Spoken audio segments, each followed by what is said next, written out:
The 1950s were a golden age for concept cars, as automakers pushed the boundaries of design and technology to capture the excitement of the space race and jet age. These futuristic prototypes, often featuring dramatic tail fins, bubble canopies, and aircraft-inspired styling, showcased a world where innovation, optimism, and imagination knew no limits.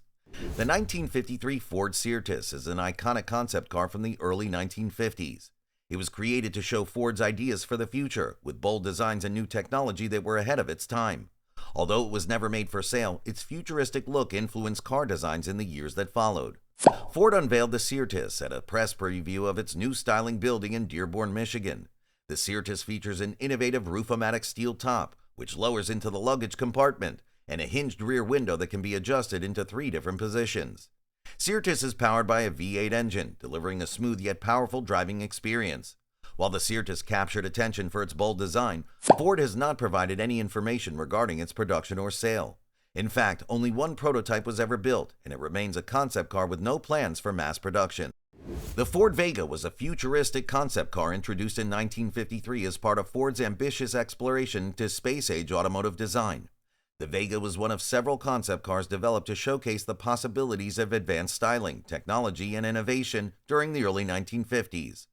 Although it never reached production, the Vega stood out for its unique, jet-inspired aesthetics and forward-thinking features.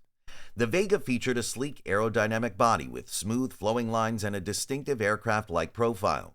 Its long hood, low-slung stance, and teardrop-shaped cabin gave it a streamlined appearance, while prominent tail fins and round taillights emphasized the influence of aviation and the burgeoning space age.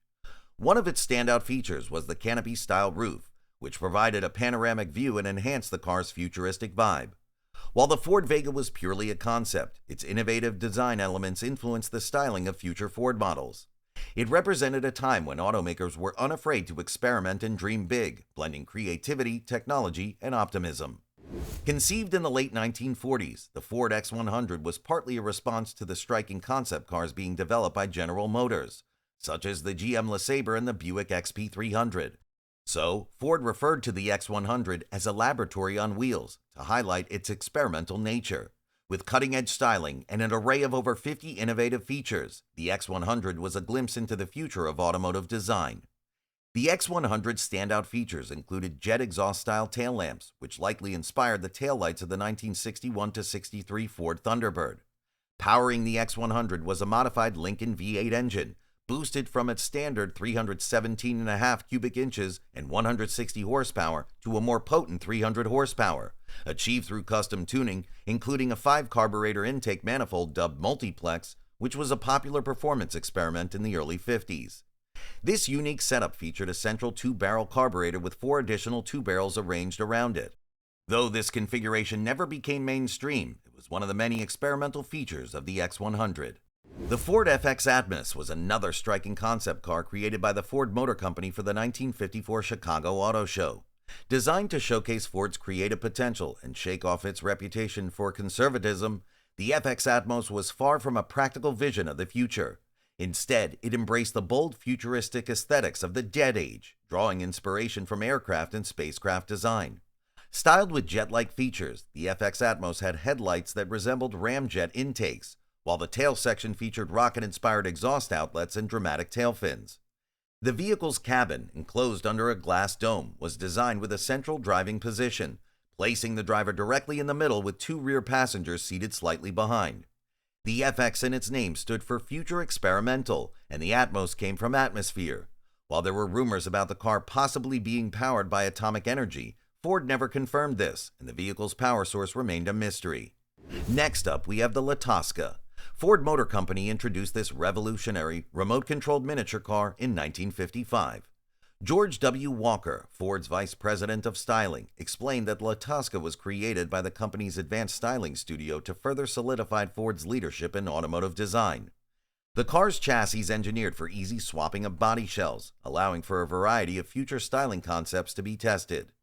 Ford's leadership can guide Latasa's movements, which reach speeds of up to 5 miles per hour and can be directed up to 1.5 miles away. Latasa marks a bold step forward in Ford's efforts to explore innovative vehicle design through dynamic, real-time movement and remote control. The 1955 Ford Myster was a show car initially conceived to showcase Ford's emerging gas turbine technology. However, it quickly found a more direct role in shaping the company's design future. Like many vehicles from the era of Detroit's dream cars, the Myster wasn't a functional automobile. It was a pushmobile or glider, essentially a non-functional shell with no engine, drivetrain, or suspension, built solely for display. While the Myster was intended to be powered by a gas turbine engine, Ford's turbine technology was still in its early stages and wasn't ready for a working prototype. The vehicle's exterior and interior were designed by Bill Boyer at Ford's Advanced Styling Studio, built on a 121-inch wheelbase. The car's actual construction was handled by Creative Industries, a Detroit firm known for crafting show cars and prototypes, especially those with fiberglass and molded plexiglass components. The Dealo was a striking concept car developed by Ford in 1956 and named after the famed race car driver Peter Dealo, the first man to average over 100 miles per hour at the Indianapolis 500 in 1925. This concept was part of Ford's exploration into sporty, European-inspired design during the mid-1950s, blending American muscle with sleek continental styling. Although it never made it to production, the Dealo was a captivating glimpse into what a high-performance Ford Roadster could be. The Dealo featured a two-seater design with flowing aerodynamic lines and a long sculpted hood reminiscent of European Grand Touring cars. The front included a distinctive oval grille, flanked by recessed headlights that enhanced its sleek appearance. The car's profile was accentuated by prominent tail fins and a tapered rear end, giving it an aggressive yet refined stance. Under the hood, it was rumored to pack a powerful V8 engine, aligning with Ford's reputation for delivering strong performance. Though the Dealo remained a concept, it reflected Ford's desire to blend American engineering prowess with European elegance and style. The car served as a tribute to racing heritage and hinted at the potential for Ford to compete in the high-performance sports car market. The 1958 Ford Galaxy was a unique concept car that captured the spirit of futuristic design during the late 1950s. Unveiled at the 1958 Chicago Auto Show, it reflected the era's fascination with space exploration, aviation, and cutting-edge technology. Ford's vision for the future was embodied in this vehicle's sleek, jet-inspired aesthetics, making it a standout among concept cars of its time. The Galaxy featured a low-slung body with dramatic tail fins, smooth aerodynamic lines, and a bubble-shaped transparent canopy roof reminiscent of a fighter jet cockpit. The front end had hidden headlights that contributed to its sleek, uninterrupted design, while the rear showcased circular taillights resembling jet exhaust ports. Inside, the cabin was designed with luxury and innovation in mind, boasting plush materials, futuristic controls, and advanced instrumentation for the era. Though the 1958 Ford Galaxy never went into production, it remains a symbol of the 1950s optimism and ingenuity. This concept car showcased Ford's ability to dream big and push design boundaries, leaving a legacy in influencing future automotive designs due to the fascination of the future. The Ford Nucleon was a concept car introduced by Ford in 1957. Designed as a futuristic nuclear-powered vehicle, it was one of several such designs from the 1950s and 1960s. Instead of relying on a traditional internal combustion engine, the Nucleon was envisioned to be powered by a small nuclear reactor located in the rear of the car.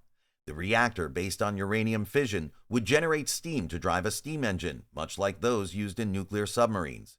Ford imagined a future where gas stations would be replaced by recharging stations, and the car could travel up to 5,000 miles before requiring a new reactor. The reactor would be replaced as a unit, and owners could choose from different types, such as fuel-efficient or high-performance models. Although only a scale model was ever built, the Ford Nucleon represented a bold vision of how nuclear energy could transform transportation. Although the day when aero cars become a common sight in every garage may still be distant, Ford Motor Company's research designers have created a 3/8 scale model to give a glimpse of what such a vehicle could look like. Named the Volante, this model is not functional but showcases a design concept for a vehicle that could potentially operate both in the air and on the ground. The concept utilizes an advanced application of the ducted fan principle in a unique configuration. The front rotor features two sets of contra-rotating blades, complemented by two multi-bladed fans at the rear that rotate in opposite directions. This setup is designed to cancel out propeller torque, eliminating the need for aerodynamic tail surfaces. The Volante would be controlled using adjustable lateral and longitudinal vanes, providing full maneuverability in all directions. The Ford X2000 is another concept designed by Alex Tremulis between 1956 and 1957. It's a fascinating glimpse into the speculative future of automotive design. Like Tremulus's earlier X1000, the X2000 wasn't meant to predict the immediate future of Ford's production cars, but rather to offer an imaginative vision of what cars might look like far beyond the 1950s. Although the X2000 was never built in full size, a 3/8 scale model was constructed, and it was displayed at the Ford Rotunda. The project was ambitious, but it was ultimately shelved before a full-size clay model could be completed. Despite this, the design captured the public's imagination with its striking jet-age appearance. The passenger compartment of the X2000 was pure science fiction, evoking images of futuristic Jetsonian interiors. Meanwhile, the rear end was more typical of 1950s American cars, albeit with dramatic rocket-inspired taillights. The concept may not have been realistic for its time, but it was an exciting expression of what car designers thought the future could hold. And lastly, the Ford Levacar Mach 1 was a concept hovercraft car developed by Ford in the late 1950s. This single-seat vehicle floated on a cushion of pressurized air rather than traditional wheels. Its name was inspired by the speed of Mach 1, which had yet to be achieved by vehicles at the time. The Mach 1 used air pressure of 15 to 100 psi for both lift and propulsion. In testing, 50 to 60 psi was used, requiring 15 horsepower for levitation and 2.5 horsepower to reach a top speed of 20 miles per hour. The Levacar project was overseen by Andrew A. Kuchar, Ford's Vice President of Engineering and Research, and David J. Jay, a Senior Development Engineer. Kuchar had first envisioned the concept in the 1930s. Gail Halderman, known for designing the original Ford Mustang, was also one of the project's key designers. The Mach 1 was publicly displayed in Dearborn, Michigan for roughly 2 years in the late 1950s. Although these cars weren't produced by Ford for public usage, it offers an insight into what the future of automobiles would be. Which of these models do you think could have dominated the market if released? Let us know in the comments.